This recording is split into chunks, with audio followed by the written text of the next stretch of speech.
While some online bullion dealers continue to charge almost $4 over spot for U.S. Mint Silver Eagles, SD Bullion is selling 2017 Silver Eagles for just $2.29 over spot on any quantity. Again, that's just $2.29 over spot for any quantity. If you haven't joined the over 40,000 precious metals investors by making the switch to SD Bullion, what are you waiting for? You could save hundreds or even thousands of dollars on your next order. SD Bullion, the lowest prices, period.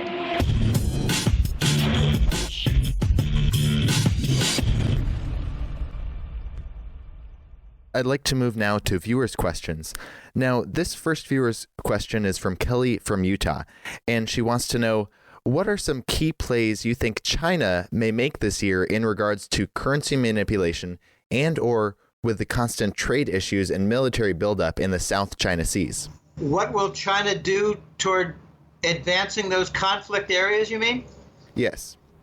You mean what will the United States do to aggravate those conflict areas? Is that what you really mean? Well, I'm not sure. I mean, it's just the viewer's question, so. Yeah, I know. I know. It's a viewer question who apparently latches on to the propaganda narrative that China is stirring things up. I want to bring to the front how the formation of the question reveals the ignorance of the questioner in posing the question, in placing most of the responsibility for conflict on China. So let me answer the question. I have a client named Jerry in Hong Kong. Jerry lives in an apartment building. And in the apartment building, it has a doorman out front. And the doorman said to Jerry one time about a year ago, "Hey, Jerry, I've got my son. He got himself a job. Can you believe it? He's paid $100 a day by a certain organization that I think is part of the U.S. government. They're paying him $100 a day to hold a placard and yell things as part of a large group regarding the South Sea island dispute." So is China stirring things up, or is the United States stirring things up? If we had Chinese ships running through the Caribbean islands on a regular basis, would the United States say, "Why you have all this activity in our territorial zone?" Of course we would. So when the United States does it in the South China Sea among their islands that are mixed in with the Japanese territorial zones, the Chinese object, but we blame them when we have no real need for sending our ships through those channels. So once again, we're stirring things up. The United States in 1999 was part of a deal with Britain to give most favored nation status to China. Was that China stirring things up? Or was it the United States setting up shop for $23 billion worth of foreign direct investment with Canada, $23 billion, U.S. and Canada, in just the first couple of years, in China for a low-cost manufacturing zone for export into the United States for benefit to the corporations, but no benefit whatsoever to displaced workers? Was that China stirring things up? Or was that the U.S. and the British trying to exploit China?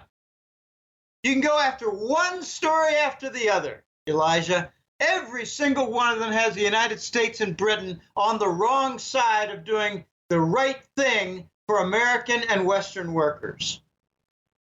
So what's the prospect for the future? Well, I'll tell you where it's heading. Trump is going to want to bring back a lot of industry to the United States. He's starting with his target of NAFTA and the Mexicans, but there's going to be a good deal of industry. I've got a different client.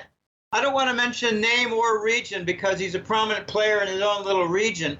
But he said, "Jim, I told you about what happened in Tianjin with the explosion, a big fertilizer warehouse with 8,000 tons of fertilizer.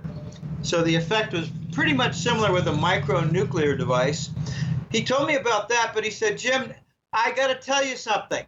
I know about 20 different small factory owners, and they're all leaving China. They're all Westerners, several are Americans, and they're all leaving China because they see the writing on the wall with Trump.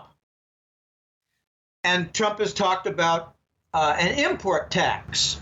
At the same time, he talks about a reindustrialization of the United States. So we already have an early view of exodus for businesses in China. I think it's going to continue.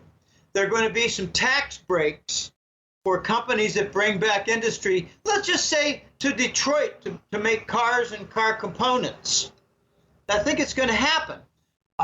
We might see a number of them being Chinese, taking advantage of the free trade zones in Michigan and other places that already exist. They don't need to be set up. They already exist. Hundreds of foreign companies exist in the free trade zone in dozens of U.S. states. Okay, so we're going to be moving toward reindustrialization of the United States, probably before any official movement toward a gold dollar because of the trade deficit of $500 billion a year. And as we do that, we're going to create a lot of friction with the Mexicans, a lot of friction with the Chinese. And I don't think Trump really minds that the Chinese economy might slow way down in its growth because he's going to be working feverishly to build up the U.S. industry. So that's the prospect I see. And I don't see it moving toward war. That's basically your stupid fake news, CNN bullshit channels trying to discredit anything that Trump does. Oh, Trump's going to cause a war with China. No, and we didn't cause a war in Europe called Ukraine under Obama, and we didn't cause a war in Syria under Obama's watch with a fake terrorist group called ISIS that we fund, that Israel supports, that Saudi supports, UAE supports. Oh my goodness. The hypocrisy. I have two goals. I want to see McCain arrested for treason and CNN shut down for propaganda. Those are my two goals. All right. Now, I just found a really great viewer's question. I think now this viewer is Kenneth from the UK, and he wants to know what conditions, if any, can put a stop to the illegal manipulation of gold and silver prices, artificially suppressing them so that they can, again, achieve their true value. Introduction from a foreign source of the gold trade note. Introduction in foreign banking systems of gold used as a banking reserve asset. Okay. If you get a gold trade note that'll be used for trade, and you see gold being used in the banks, you will then pretty much dismiss the dollar in its pervasive role as the global currency reserve. I know that doesn't sound like, it's going right after the COMEX. You're not going to shut down the COMEX from the front door.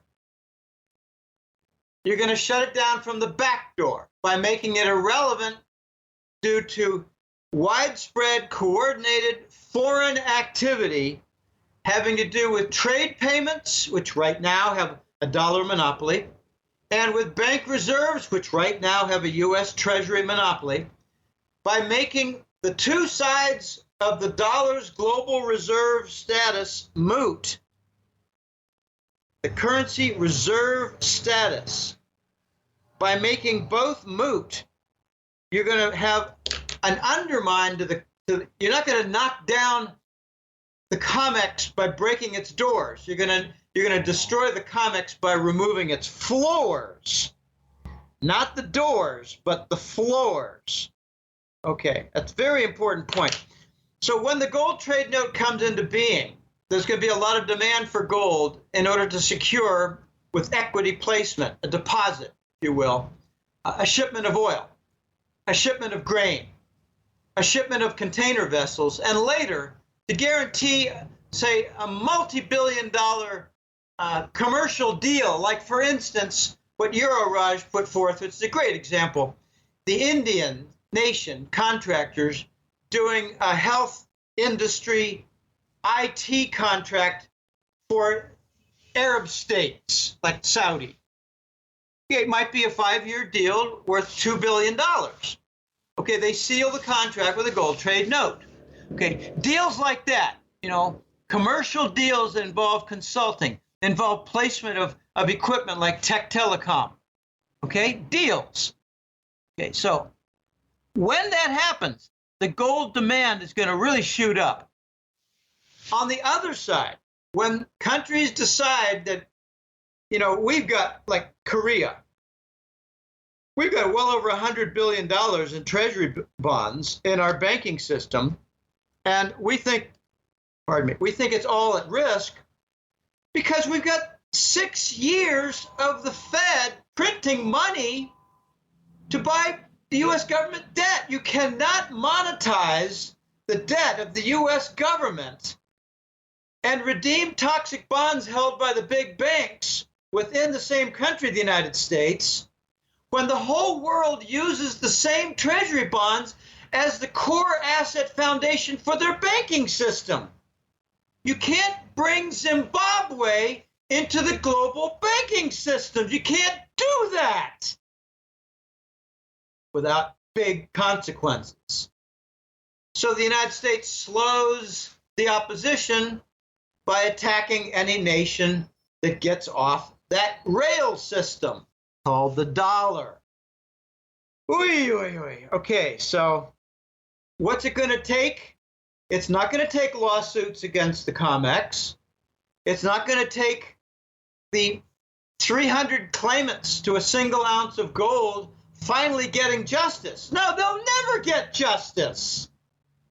They have a force majeure plan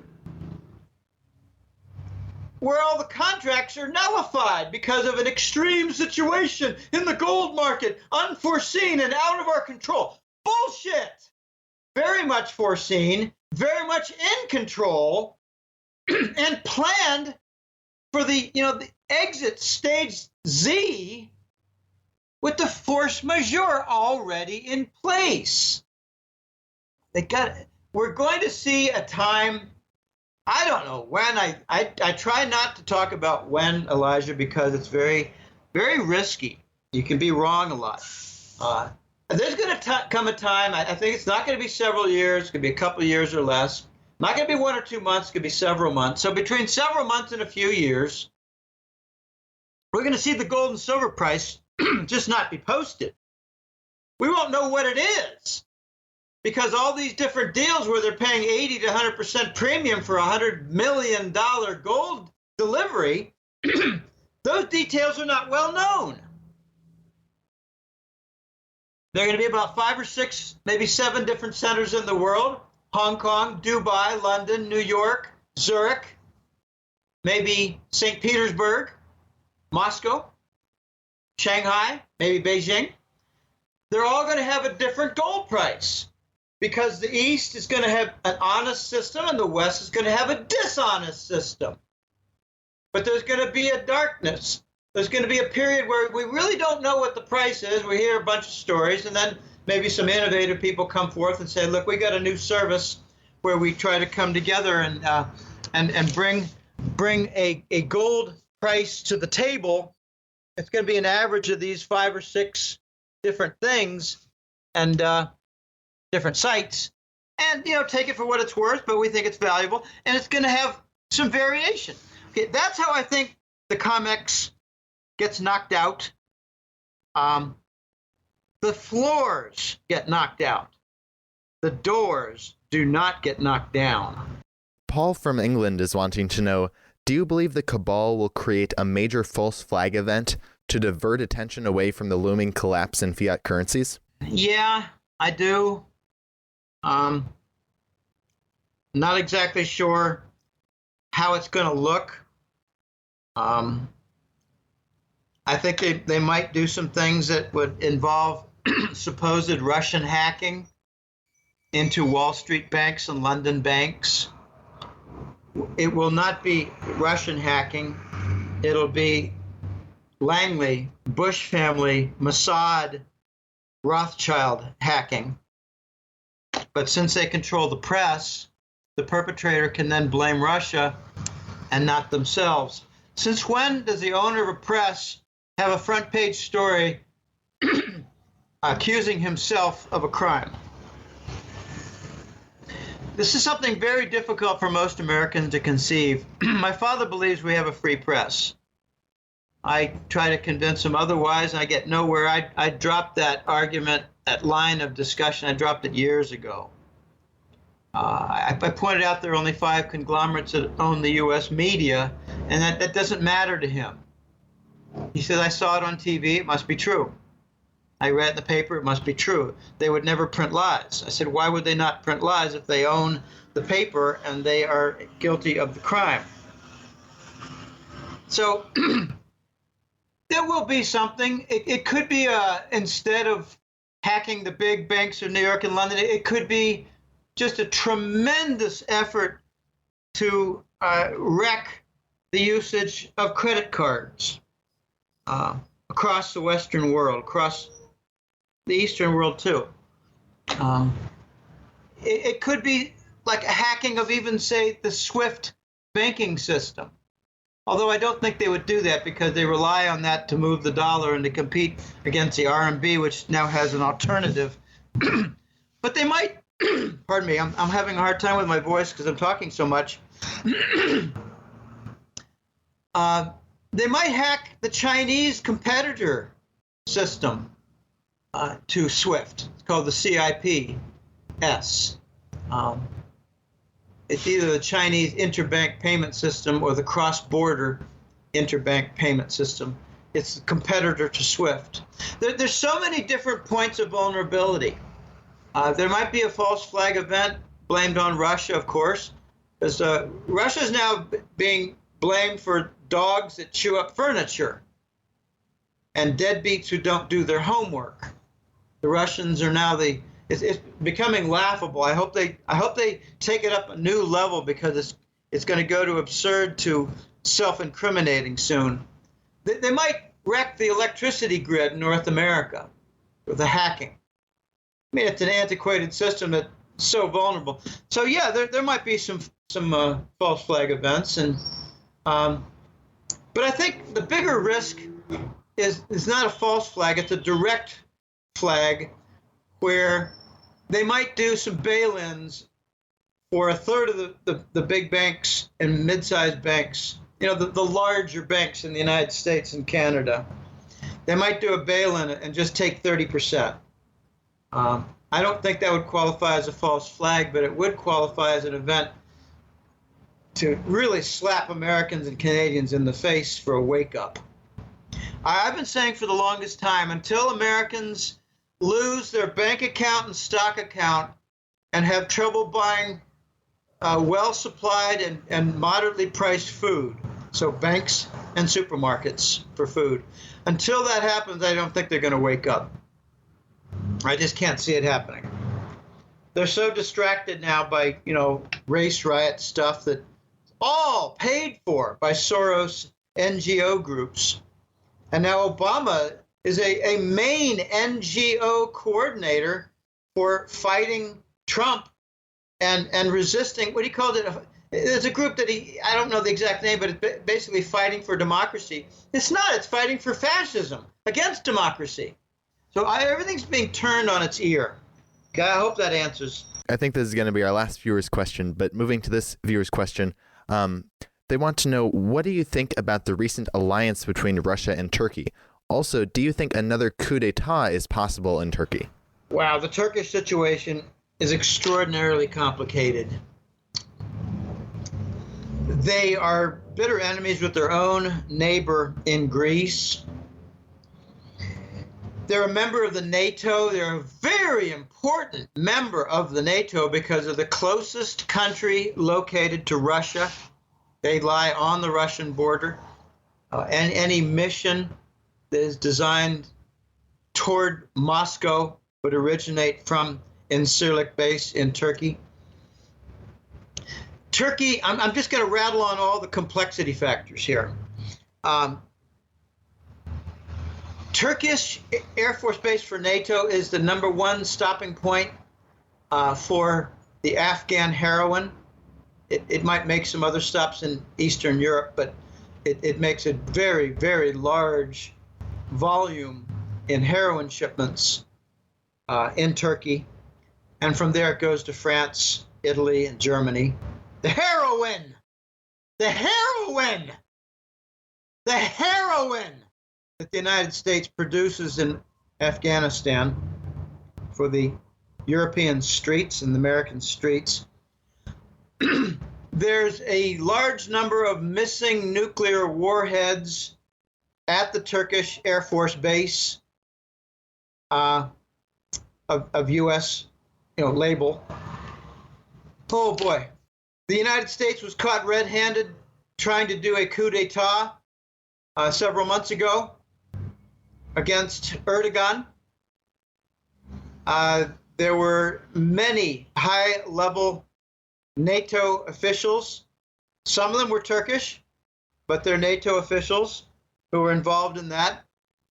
And I think the Russians might have disabled some of the devices that were intended to kill Erdogan and his helicopter getting out of town. Not just Erdogan, but his family. So the vile element was in the NATO High Command. Turkey is also involved with its U.S. embassy as an ISIS field command headquarters. We're breaking international law using the Turkish embassy with the U.S. flag to promote terrorism, kill civilians, and coordinate things for ISIS. The United States, British, and Mossad from Israel are running ISIS. Turkey is also involved in some big disputes with the Kurds in northeast Iraq. The Turkish are very instrumental in raids in Syria under U.S. command. So, if you're wondering what's going to happen with the Turkish and Russian relationship, you have to bring to the table all these extremely complex issues that relate to the conflict. I contend that the most complex country in the world right now is not Saudi Arabia, which was responsible for holding together the the petrodollar complex and standard. I believe it is not Ukraine, which is where Europe and its two sides mix and fight over Russian control of, say, energy source. Now, I believe the most complex nation in the world right now is Turkey, for the reasons I just stated, in a rather long 3 to 5 minute preamble to describe the complexity in detail. And I left out several different things. Turkey is where East meets West with Islam. There are a lot of non-Arabs who have Islamic faith there. You have the United States harboring Gulen, who is the radical Islam Grand Poobah. I don't even care what his real name, his title is. The Grand Poobah. He's in Pennsylvania, protected by Obama. And he's running various little terrorist strike groups in Turkey that are killing civilians. Why are we harboring in the Poconos of Pennsylvania someone who's responsible for civilian murder in Turkey? Because this is what we do. I don't know what's going to happen with Russia versus Turkey, but I do believe it's going to be rather constructive. There have been some projects that have been revived. After a couple of years of conflict following the Turkish military downing a Russian Su fighter jet, that was about a year ago. There was a lot of conflict between the two countries. That has all been kind of smoothed over. Of course, there have been victims and families who have been harmed, but I think there have been some restitution of those victims. But here's some of the projects. The Turk Stream Gazprom gas pipeline is now back on schedule. It needs to complete certain elements, but when completed, it'll be a detour workaround that does not involve Ukraine and supplies Southern Europe. That's back on track. There's a gigantic nuclear plant construction contract that the Russian Rosatom was building. That's back on track. There's a series of gigantic natural gas storage centers in Turkey that Russia was to build. That's back on track. So I think you're going to see constructive engagement between Turkey and Russia. But the real prize, I think, that could come, I'm not going to make this a forecast because it's just too big. I think Russia eventually could, I'm just not going to make it a forecast, Russia could take control and pay rent for the Incirlik NATO base in Turkey and bring it into commercial means, for commercial purposes, toward trade and not war, because the United States is not about trade, it's about war. We don't use the Turkish Air Force base for trade. We use it for war. We have nuclear warheads there. We have hundreds of airplanes, and some of them disappeared right before the coup attempt that we organized, the United States and NATO High Command. Why do they remove them? So the jets wouldn't be commandeered and stolen by the Turkish other side, the nationalist side, that would resent the coup attempt. Imagine a Turkish Air Force base in New York involved with attempting to kill and overthrow the President of the United States.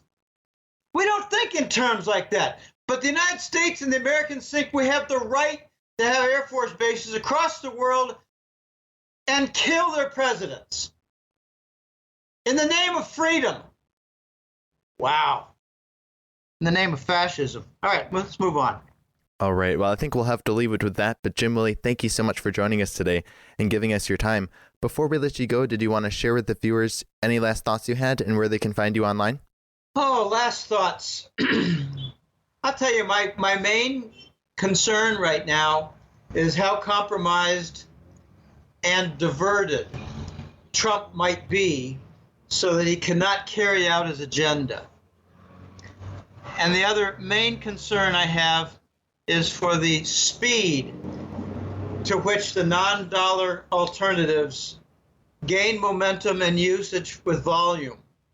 The internationalization of the Chinese RMB is moving along, but you could look at reserves in banking systems and trade payments, and you're still way under 10% for the Chinese currency. It is not challenging the dollar yet.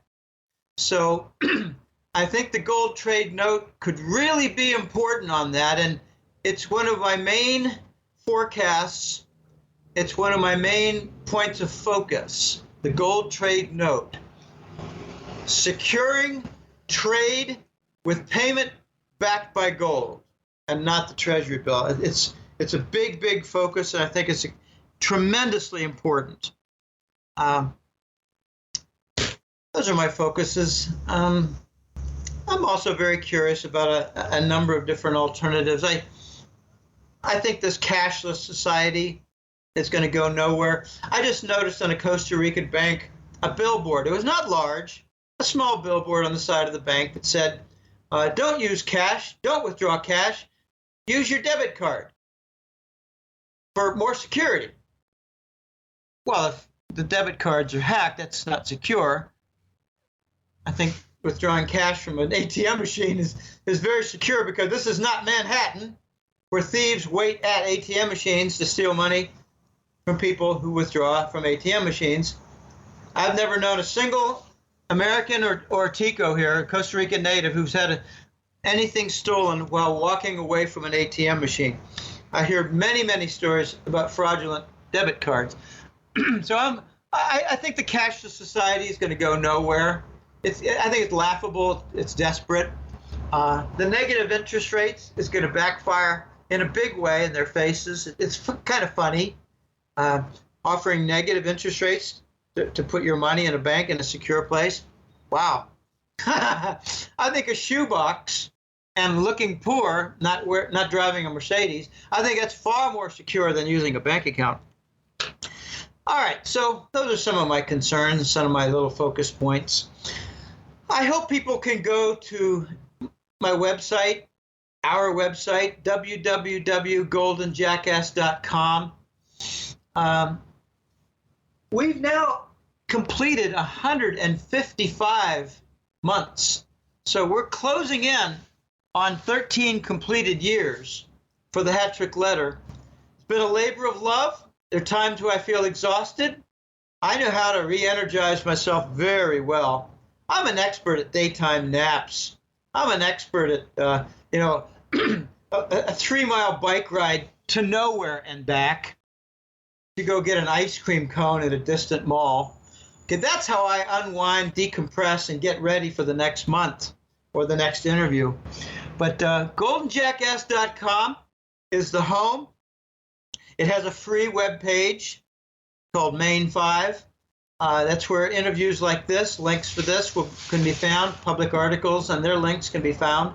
That's basically the promotion that I'm in charge of, along with the writing. I'm in charge of as the editor role and the promotion role. But it's kind of fun. I enjoy it tremendously. There are times when I get tired of more fraud, more war. Oh my gosh. Let's not have another war like with Iran. Not going to happen because Russia and China back them up. But the free website has the public articles. It has the public interviews. But it's all toward promoting the Hat Trick Letter with its 155 versions so far, editions so far. And the Hat Trick Letter has 2 portions. There are only a couple of exceptions.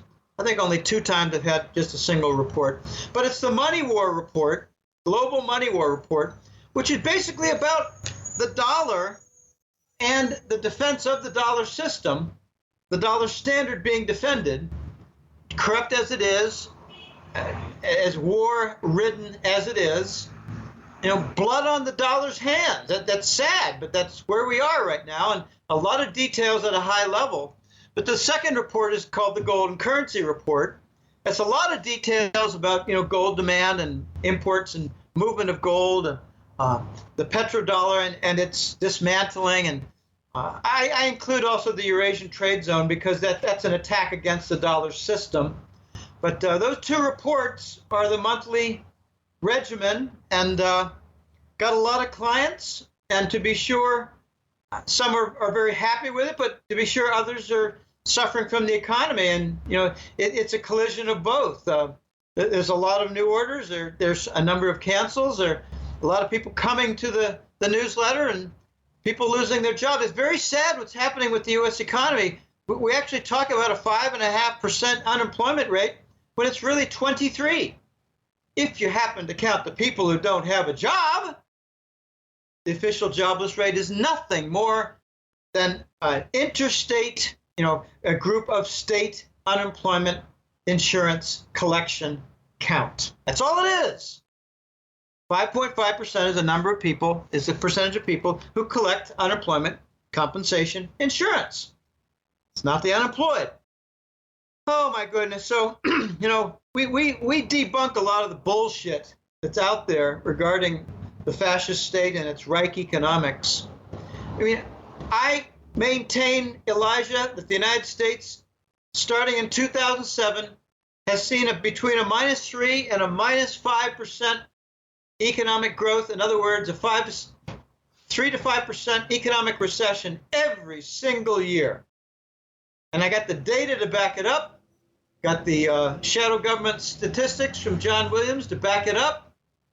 They're calling inflation growth by not properly reporting how high inflation is. That's what they're doing. That's their main trick. And we really didn't even have an interest rate hike last December or December 2015. That was a fake hike.